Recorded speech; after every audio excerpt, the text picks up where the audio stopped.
حیدرآباد کے معزز رکن پارلیمان بیرسٹر جناب اسد الدین اویسی صاحب، حضرات علماء کرام، بزرگان محترم، نوجوانان اسلام، عزیزان گرامی، سامعین اعظام، عمائدین شہر، پردہ نشی خواتین امت اسلامیہ، یہ عظیم الشان اجلاس اپنے دامن میں ایک پیغام بھی رکھتا ہے، دشمنوں کے لیے بھی اور دوستوں کے لیے بھی۔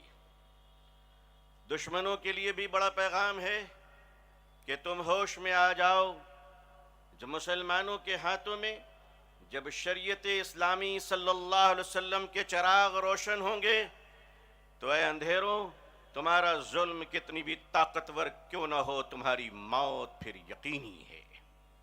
چراغ جب روشن ہوتے ہیں تو اندھیرا کافور ہوتا ہے۔ یہ اجلاس عام ہندوستان اور پوری دنیا کو یہ بتانا چاہ رہا ہے کہ ہندوستانی مسلمان جو دنیا کی سب سے بڑی آبادی ہے بحیثیت مسلمان، وہ کسی کے رحم و کرم پر نہیں اور کسی کی خیرات و زکوٰۃ پر نہیں، بلکہ اس ملک میں اگر وہ شریعت کے ساتھ زندہ ہے تو وہ اللہ کی رحمت سے زندہ ہے۔ لوگ یہ نہ سمجھیں کہ کسی کی مدد و نصرت ہے، لیکن عزیزان ملت ایک بات تو کہنا ہی چاہیے ہمیں۔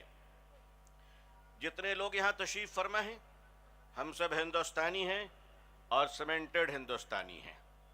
اگر کوئی ملاوٹ بیچ میں موجود ہو تو وہ نکل جائے، SIR چل رہا ہے، وہ ظاہر ہے کہ نکل جانا پڑے گا۔ لیکن مجھے ایک بات آپ سے بتائیے، ہندوستان میں پیدا ہونے کا فیصلہ ہمارا اپنا تھا؟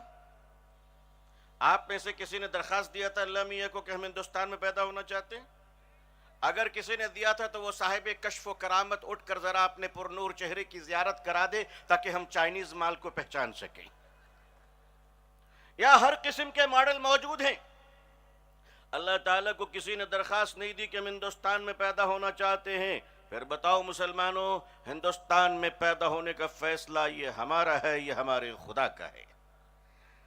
ہندوستان میں پیدا ہوں یہ فیصلہ اللہ کا ہے، تو قیامت تک ہندوستان میں اسلام بھی زندہ رہے، یہ فیصلہ بھی اللہ کا ہے۔ اب اس فیصلے میں آپ کتنے معاون ہوں گے؟ دنیا کہتی ہے امریکہ اسلام کے پیچھے پڑا ہے، فرانس اسلام کے پیچھے پڑا ہے، میڈیا اسلام کے پیچھے پڑی ہے، لوگ اسلام کے پیچھے پڑے ہیں۔ بھائی جب سب پیچھے پڑے ہیں تو اسلام کہاں ہے؟ ارے بتاؤ کہاں ہے؟ ارے بھائی اسلام آگے، تو جو آگے ہوگا دنیا اس کے پیچھے پڑے گی نہیں تو کہاں پڑے گی؟ اگر یہ دنیا پیچھے پڑنا بند ہو جائے تو شیروانی اور بریانی والوں پھر تمہاری صبح ظہر کے بعد ہونی شروع ہو جائے گی۔ ایسے بھی تم صبح 10 بجے اٹھتے ہو، سڑکوں پہ آپ نے دوڑتی ہوئی گاڑیوں کے پیچھے دوڑاتے ہوئے کس کو دیکھا ہے؟ کسی کو دیکھا ہے آپ نے؟ ہائی وے پر جب گاڑی دوڑتی ہے تو پیچھے ایک کتا دوڑاتا ہے گاڑی کو، کوشش کرتا ہے پکڑ لوں۔ میں ہمیشہ سوچتا ہوں کہ ارے اگر تم نے پکڑ بھی لیا تو گاڑی کا کرو گے کیا؟ یہ تمہارے کام کا نہیں ہے۔ آدمی کام کا کس وقت بنے؟ ہندوستانی مسلمانوں، آپ چاہتے ہیں کہ اللہ کا شریعت زندہ رہے، مسکراتا رہے؟ اگر آپ چاہتے ہیں تو آپ کو کیریکٹر لیس کمیونٹی نہیں بلکہ باکردار قوم بن کر اس ملک کو بتانا پڑے گا۔ باکردار بننے کے لیے آپ کو 2-3 بڑے فیصلے کرنے پڑیں گے اس ملک میں۔ آپ امریکہ کو دیکھتے ہیں، آپ جاپان کو دیکھتے ہیں، آپ برٹن کو دیکھتے ہیں، آپ یورپ کو دیکھتے ہیں۔ ان کی زندگی کا کمال کیا ہے؟ ان کی زندگی کا کمال یہ ہے، یہ تمام تر برائی کے باوجود، تمام تر خرابیوں کے باوجود، تمام تر آوارگیوں کے باوجود یہ جھوٹ کو برداشت نہیں کرتے۔ وہ قوم جو شراب خانوں میں بھی بیٹھ کر سچ بولتی ہے اس کی ترقی دیکھ لو، اور جو قوم مسجدوں میں بھی بیٹھ کر جھوٹ بولتی ہے اس کا زوال دیکھ لو۔ ہمارے عروج و زوال کی تاریخ مورخین نے کتابوں میں لکھی ہوگی، کیا ہم اپنی آنکھوں سے نہیں دیکھتے کہ ہمارے عروج و زوال کی تاریخ کیا ہے؟ اس ملک میں اللہ نے ہمیں اس لیے پیدا کیا کہ ہم ہندوستان جیسے عظیم الشان ملک میں حضور صلی اللہ علیہ وسلم کی شریعت، آپ کا دین اور آپ کے لائے ہوئے اقوال کا تعارف اس ملک میں کروا سکے۔ کل قیامت کے دن ہمارے ہند بھارت کے کروڑوں امن پسند ہندو بھائی، جن کو آپ سناتنی بھی کہتے ہیں، ہمارے ساتھ رہتے ہیں، ہمارے ساتھ کھاتے ہیں، ہمارے ساتھ سفر کرتے ہیں، شادی بیاہ کی دعوتوں میں ہمارے ساتھ رہتے ہیں، قیامت کے دن خدا کے سامنے اگر یہ کہہ دے اے اللہ یہ تیرا وہ ظالم بندہ ہے جو ہمارے ساتھ تو رہتا تھا لیکن سینکڑوں خدا کے بیچ میں اس نے ایک خدا کا تعارف نہیں کرایا، اس دن آپ اللہ کے سامنے مجرم ہو سکتے ہیں۔ اگر اس جرم عظیم سے بچنا ہے تو میری قوم کے لوگوں آؤ اور اپنے کردار کا وہ عظیم الشان نمونہ پیش کرو۔ آپ جانتے ہیں نبی کریم صلی اللہ علیہ وسلم کو عمر کے 40ویں حصے میں آپ کو نبوت ملی، نماز فرض ہوئی 40 سال کے بعد، روزے فرض ہوئے 40 سال کے بعد، زکوٰۃ فرض ہوئی 40 سال کے بعد، سارا اسلام 40 سال کے بعد آیا۔ تو میرے پیارو، تم نے کبھی سوچا کہ میرے رسول 40 سال پہلے مکے میں کیا کر رہے تھے؟ ہمارے اور آپ کے سچے رسول صلی اللہ علیہ وسلم مکے میں کیا کر رہے تھے؟ 40 سال تک حضور نے اپنا کریکٹر بتایا، 40 سال تک حضور نے اپنا کردار بتایا، 40 سال تک حضور نے اپنی زبان بتائی، اپنی امانت داری بتائی۔ اللہ نے دکھا دیا دنیا کو، دیکھ لو کہ 40 سال کی عمر میں جب محمد کو نبوت ملے گی تم دشمنی تو کر سکتے ہو لیکن محمد کو جھوٹا نہیں کہہ سکتے، محمد کو بے ایمان نہیں کہہ سکتے صلی اللہ علیہ وسلم۔ اے ہندوستانی مسلمانوں، بھارت تمہارا انتظار کر رہا ہے کہ جس دیش میں دواؤں میں ملاوٹ کی جا رہی ہو، جس ملک میں پانی میں ملاوٹ کیا جا رہا ہو، جس ملک میں کھانے اور پینے میں ملاوٹ کیے جا رہے ہو، اس ملک کے مسلمانوں تم سے برداشت کیسے ہو رہا ہے؟ تمہیں نیند کیسے آ رہی ہے؟ اگر اڑیسہ کے کالا ہانڈی میں ایک 7 سال کی اگر 7 سال کی آدیواسی کی بیٹی بھوک سے تڑپ تڑپ کر مرتی ہے تو مسلمانوں تمہارے دیکھ کی بریانی تمہارے پیٹ میں ہضم کیسے ہوتی ہے؟ قیامت کے دن تمہیں خدا کو جواب دینا پڑے گا۔ اگر ہاسپٹل سے ایک غریب انسان اپنی بیوی کی لاش کو کاندھے پر لے کر جا رہا ہے کیونکہ اس کے جیب میں پیسے نہیں، وہ ایمبولنس کے کرائے نہیں دے سکتا، تو اس شادی میں پٹاخے پھوڑنے والوں، اور رنگ و گلال لگانے والوں، اور دن میں 14 بار کپڑے بدلنے والوں، امت مسلمہ تم بتاؤ، اگر تمہارے رہنے کے باوجود اگر فلائی اوور کے نیچے تمہاری جوان بیٹیاں بھیک مانگ رہی ہے، اگر تمہارے رہنے کے باوجود ایک غریب باپ اپنی بیٹی کی شادی کے لیے مسجدوں میں بھیک مانگ رہا ہے، اگر تمہارے رہنے کے باوجود کوئی مریض انسان اپنی دواؤں کے لیے خیرات مانگ رہا ہے، تو تف ہے ایسی مالداری پر، ڈوب مرنا چاہیے ہمیں ایسی کامیابی اور خوشحالی پر۔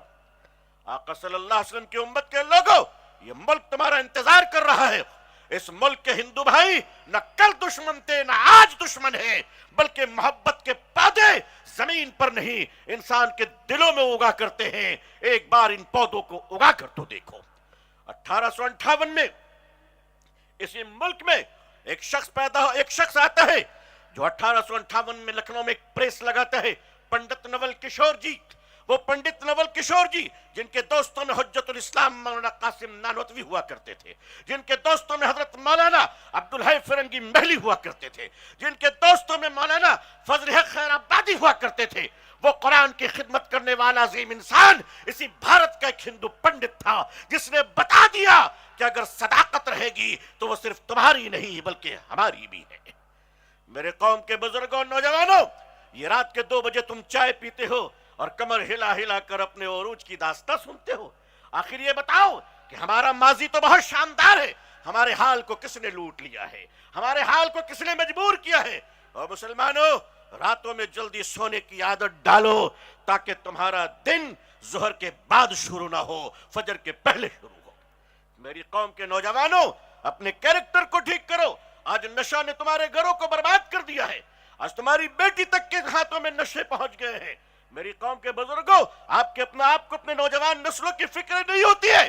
آج پوری دنیا آپ کی دشمن اس لیے ہے، صرف اس لیے ہے کہ آپ نشے کے دشمن ہو، آپ شراب کے دشمن ہو، آپ ڈرگز کے دشمن ہو، آپ پورن انڈسٹری کے دشمن ہو۔ دنیا کی یہ اربوں خربوں ڈالر کی جو بے حیائی کی انڈسٹری ہے، اگر اس کا کوئی دنیا میں دشمن ہے تو وہ تنہا صرف مسلمان دشمن ہے۔ اس لیے سارے لوگ آپ کے دشمن ہیں۔ آئیے آپ کو یہ بتانا ہے کہ آپ صرف اپنی بیٹیوں کے دوپٹے کو عزیز نہیں رکھتے بلکہ دشمن کی بیٹیوں کی آنچل کی بھی حفاظت کرنا یہ آپ کی مذہبی ذمہ داری ہے۔ حضور صلی اللہ علیہ وسلم کے سامنے جنگ کے میدان سے ایک لڑکی گرفتار کر دشمن کی لائی جاتی ہے۔ حضرت بلال فرماتے ہیں یا رسول اللہ صلی اللہ علیہ وسلم یہ دشمن کی بیٹی ہے، کون سی سزا دی جائے؟ میرے آقا نے چادر اتاری اور بلال کو دے کر فرمایا میری بیٹی کے کاندھے پر رکھ دو۔ حضرت بلال نے فرمایا یہ لڑکی مسلمان نہیں ہے۔ حضور نے فرمایا بلال بیٹی بیٹی ہوتی ہے چاہے کسی کی بھی ہو۔ اے ہندوستانی مسلمانوں، تمہاری آنکھوں کی حیا کا انتظار ہو رہا ہے۔ اے ہندوستانی مسلمانوں، یہ دیش تمہاری زبان کی میٹھی بولی اور سچے وعدے کا انتظار کر رہا ہے۔ یاد رکھنا بھارت اور بھارتیہ کسی کا دشمن نہیں ہے، مگر کیا کیجئے گا، اندھیرے کی اپنی کوئی طاقت نہیں ہوتی ہے، روشنی کی غیر موجودگی اندھیرے کی قوت ہے۔ چراغ جلاؤ گے تو اندھیرا ختم ہو جائے گا۔